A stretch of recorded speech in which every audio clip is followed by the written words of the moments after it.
Para homenagear o legado da Rita Lee, nós conversamos com o músico Luiz Carlini, considerado um dos maiores guitarristas da história do rock brasileiro. Ele, que conhecia a Rita desde a adolescência, esteve ao lado da cantora em alguns marcos da carreira dela, como no álbum Fruto Proibido, do qual saíram os hits Agora Só Falta Você, Esse Tal de Rock and Roll e Ovelha Negra. Vamos assistir. Primeiro eu queria começar te perguntando, eu queria que você contasse da tua relação com a Rita, como é que vocês começaram essa trajetória na música e de amizade também. Veja bem, eu estou aqui na Pompeia, onde é a casa da minha família, aqui que eu fico, e aqui é o bairro do rock, é o berço do rock brasileiro, o bairro da Pompeia, onde nasceram as bandas Os Mutantes, a Rita Lee Tutti Frutti, que é a minha banda, o Made in Brasil na esquina. Então é o bairro do rock, esse é o berço do rock brasileiro, é o nosso bairro. E eu conheci a Rita aqui, porque os Mutantes, né, os irmãos Sérgio e Arnaldo, moravam aqui, e o Serginho era meu amigo, a gente ia na escola, nós íamos juntos, na escola sentávamos juntos, assim, tal, era bem amigo. E ele já era guitarrista e ele foi o cara que me estimulou a virar músico e tal. E eu conheci a Rita através deles, que ela se juntou. Ela nunca morou na Pompeia, mas ela entrou nos Mutantes, na banda. Na verdade, nem se chamava Os Mutantes, eram os 6. Era o começo, era o pré-Mutantes. E aí que eu conheci a Rita, eu devia ter uns 10, 11 anos. A Rita devia ter uns 16, algo assim. Foi o primeiro contato com ela e tal, aqui no bairro. Foi isso. E aí vocês começaram a tocar juntos depois da saída dela do Mutantes na Tutti Frutti. E aí começam os Mutantes, entendeu? Eu participo de todo esse início da banda e tal. Eu andava junto, assim, vizinho, né? E isso foi um grande aprendizado, assim, sabe? Eu acho que os Mutantes têm uma importância internacional, assim, no rock brasileiro, né? São muito reconhecidos, inclusive. Estão fazendo turnê internacional. Existem os Mutantes até hoje, com outra formação, tiveram diversas formações, mas o Sérgio Dias, que é o guitarrista, que leva os Mutantes e tal, estão fazendo uma turnê estão nos Estados Unidos, vão para a Europa, agora alguma coisa assim. E, enfim, aí isso começou aqui na Pompeia, e foi o meu primeiro contato com música e tal. A minha bagagem começou aqui, toda a essência da minha carreira foi pelos Mutantes. Então eu era muito próximo da Rita. Aí eu montei uma banda e tal, e quando a Rita saiu dos Mutantes, ela precisava de uma banda. Na verdade, a banda minha, já tinha alguns amigos que conheciam ela e tal, como a Lúcia Tannenbaum também, que era da banda, assim, trabalhava com ela. Era a galera próxima, assim, a gente era tipo a bola da vez, sabe assim, Fernando? Pô, você saiu de um time, já tem outro time ali que dá para jogar, e foi isso que aconteceu. Daí nasceu o Tutti Frutti, entendeu? Que era a banda que eu tinha, que chamava-se Lisergia. Era a minha banda, que eu compunha, tinha nossas músicas e tal. Inclusive, algumas dessas músicas vieram a ser obras da Rita Lee Tutti Frutti e tal, porque eram coisas que eu trouxe junto e tal. E assim começa a Rita Lee Tutti Frutti, que durou de 1973 até 1978, 79. Eu gravei 6 discos com a Rita Lee, fiz várias composições com ela, fiz todos os arranjos do Tutti Frutti. Tive a sorte de gravar os maiores hits que estão no disco Fruto Proibido, que é um clássico do rock brasileiro, um disco de extrema importância para a história da música, do rock principalmente, onde tem os clássicos Ovelha Negra, Agora Só Falta Você, esse tal de rock and roll. Esse é um disco muito marcante, que nós fizemos em 1975. E essa basicamente é a história do Tutti Frutti, assim. E como é que era a convivência com a Rita ali? Como é que era a Rita nos bastidores?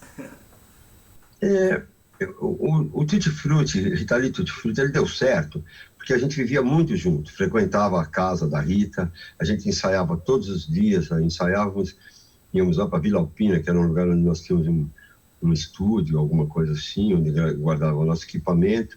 Então a gente trabalhava muito, a gente vivia a banda. Banda tem que ser amigo, sabe? Então a gente chegava aí no cinema junto, ia almoçar junto, uma maconha junto, ia ensaiar junto, tudo junto. Então isso daí é o resultado. A música, A música dá resultado é assim, a convivência, entendeu? Às vezes você fica mais com a banda do que com a sua própria família. Isso aqui com certeza aconteceu entre nós, assim. E aí, daí vieram as músicas, né, cara? É assim. Na autobiografia dela, ela termina ali falando que o epitáfio dela vai ser que não foi uma boa influência, mas foi muito gente boa. Você concorda com essa definição? Eu, eu concordo, eu também sou assim, sabe? Mas eu acho que o resultado da Rita Lee Tutti Frutti foi o nosso companheirismo mesmo, sabe? A gente está determinado. Basicamente, a Rita Lee Tutti Frutti, eles inventaram o rock paulista, assim, sabe? Ou puseram ele no trilho, sabe? O rock era uma coisa muito masculina, as bandas e tal. Chegou uma mulher genial, uma compositora, um gênio. A Rita Lee é um gênio, né? Entendeu? Com aquele texto todo moderno e tal, muito além do seu tempo, assim. Ela era muito moderna, a Rita, com as influências de David Bowie e tal, né? Os artistas da época do rock internacional, como eu vinha dos Rolling Stones, do Doobie Brothers e tal, as coisas que eu ouvia, a gente juntou todas essas informações e deu no que deu, sabe? Então virou o rock nacional forte ali, sabe? A gente deu certo, estourou. Quando estourou Rita Lee Tutti Frutti, nós começamos a fazer uma turnê nacional, assim, com rock, que até então quem fazia isso eram artistas da música brasileira, popular brasileira, samba e outros estilos, assim, gente grande, tipo Jair Rodrigues, Elis Regina, Roberto Carlos e tal, sabe, nunca uma banda de rock, entendeu? A gente estourou no Brasil, tocava na rádio, o Ovelha Negra tocava 3 vezes em cada rádio por dia, entendeu? Fizemos uma turnê em 1975, nacional, com muito sucesso, assim. E na época o Brasil estava engatinhando, sabe, assim, o showbiz, né? Não tínhamos equipamento, não tínhamos casas de show, e para ter show para tanta gente, tínhamos que tocar em ginásios de esporte e tal. Foi a nossa turnê, assim, em todos os ginásios de esporte das capitais brasileiras, assim, foi muito bom isso. Inclusive, alguns ginásios tiveram 2 sessões no mesmo dia, tanto público que tinha, sabe? E alguns recordes do Rita Lee Tutti Frutti, acho que não foram batidos até hoje, porque a gente lotou bem as coisas. Foi muito bom, cara. E dessas turnês, dessas viagens de estúdio, tem alguma história ali em especial que você vai guardar com carinho? Que você possa compartilhar com a gente? Tem 1 milhão de histórias, sabe? Muita história.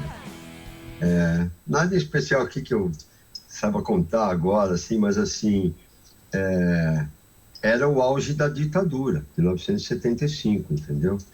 Pô, quando os caras viram aquilo lá dando certo, vieram para cima da gente, até que nós fomos presos e tal. Eu e a Rita fomos presos por porte de maconha e tal, que na verdade nem tinha e tal. A gente estava sem na época, mas fomos presos com um flagrante forjado e tal. Foi muita fila da putice, assim, sabe? Da polícia de São Paulo e tal.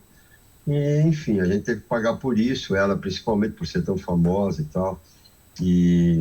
Mas a gente deu a volta por cima e continuou e tal. E acho que toda banda de rock autêntica passa por isso. Então, a nossa trajetória meio parecida com os dos Rolling Stones. E eu sou muito grato à Rita Lee, porque eu apareci através dela, entendeu? Fui eu, guitarrista, que consegui despontar nos anos 70 através do nosso trabalho. Então, eu sou muito grato a tudo que aconteceu com a gente, entendeu? Sabe? Hoje eu estou muito emocionado, porque o dia que ela se foi. Mas a Rita é eterna, né? A obra é extensa, muito grande. Tá tudo bem. Com certeza. E Carline, você falou que conheceu a Rita ali ainda jovem, né? Com 16 Sim. anos. Sim. E você também estava falando desse período que vocês viveram ali da ditadura. E a Rita, você também, sempre foram muito transgressores, né? Sempre foram muito contra essas regras que não cabiam. Com 16 anos, a jovem Rita já era assim também? Já tinha esse espírito progressista? Eu acho que sim, sabe? Da maneira dela. E isso aí foi aumentando, piorando. Fomos ficando mais assim, entendeu? Eu fui preso 10 vezes, cara. Só porque eu andava na rua, cabeludo, fumando maconha, ouvindo rock and roll e tal. Isso era um comportamento normal, entendeu? Isso que é maluco, beleza, sabe? Era o que nós éramos, assim. E a gente teve que pagar por isso diante de um governo tão careta. A televisão era em preto e branco, quando ficou colorida. A primeira vez que eu apareci na televisão, a TV era em preto e branco, sabe? E eu acho que assim, mas a gente foi muito valente, o rock brasileiro é valente, sabe? A gente abriu a Amazônia com um cortador de unhas, cara, porque nós não tínhamos equipamento, sabe? Não tinha importação. O Brasil sempre foi atrasado, né? Então não tinha importação, não tínhamos instrumentos bons, fabricávamos coisas, os Mutantes sempre fabricaram equipamentos e tal. Então, a gente foi meio um laboratório para o rock brasileiro, sabe? E gravávamos nas condições que tínhamos e tal, e fizemos, foi muito criativo. Eu acho que essa dificuldade, sabe, estimula a arte, estimula a criatividade, estimula o talento. E quanto mais fácil é, mais, sabe, mais exige menos de você. Quanto mais difícil é, pô, você tem que aprender a nadar muito, sabe? Isso foi... Rita Lee Tutti-Frutti para o rock brasileiro é de extrema importância. Isso eu digo seguro, porque todas as bandas dos anos 80, 90, todos são nossos amigos, são fãs, e falam isso pra gente e tal. Como eu falo para bandas anteriores, como os Mutantes, assim, sabe, os Incríveis, as bandas que vieram antes, eles lutaram muito mais que a gente e tal, e é assim o processo no Brasil. O rock and roll não é estilo brasileiro. Não, tá? Não só para o rock, mas para a história da música brasileira em geral, né? Os Mutantes estiveram com Gilberto Gil, né, no festival ali, ajudaram a estourar o Gilberto Gil nos festivais. Sim, e daí eu vi, Fernando, sabe, o tropicalismo começar, sabe? Com os Mutantes, Caetano, Gil. Eu tinha 16 anos, mais ou menos, eu ia nos programas deles e tal. Eu participei muito da música brasileira, eu vi essa virada, assim, sabe? Desses artistas modernos, dos baianos, assim, do Gil, Caetano, Gal. Isso aí foi de extrema importância ali naquele momento, o tropicalismo e o nosso rock and roll. Como a Jovem Guarda também, que foi um movimento fortíssimo, sabe? Ele veio com tudo. Aquilo, a juventude precisa desse tipo de reciclagem, sabe? Aparecem coisas novas e tal, que impulsiona, e é assim que vai indo. E não foi diferente com a gente, né? Carline, para a gente encerrar então, eu quero te perguntar exatamente isso. Você, que é reconhecido como um dos maiores guitarristas aí brasileiros, tem essa propriedade para falar. Qual foi a importância da Rita para a música brasileira, e eu diria mais, até para a história brasileira, por tudo que ela representou, por tudo que ela fez ali na história do país? Eu acho que, assim, a Rita Lee é um alicerce, como eu falei, assim, sabe, do rock brasileiro, da música pop brasileira. Assim, o rock, pro rock, assim, o Raul Seixas, o Erasmo Carlos e a Rita Lee é o tripé do rock brasileiro, assim, sabe? Então a Rita faz parte, é uma mulher, entendeu? Então foi muito forte o que ela fez, ela foi muito valente, ela foi muito cara dura, ela foi muito divertida, a Rita Lee, irreverente, pô, fez coisas muito legais, loucas, e isso aí que ganhou todo mundo, porque ninguém esperava que aparecesse um ser assim. Eu sou imensamente fã da Rita, grato a ela, e ela vai fazer muita falta, mas ela deixou uma obra muito, muito extensa. Eu fico muito emocionado de falar isso hoje, mas pô, a Rita Lee é foda.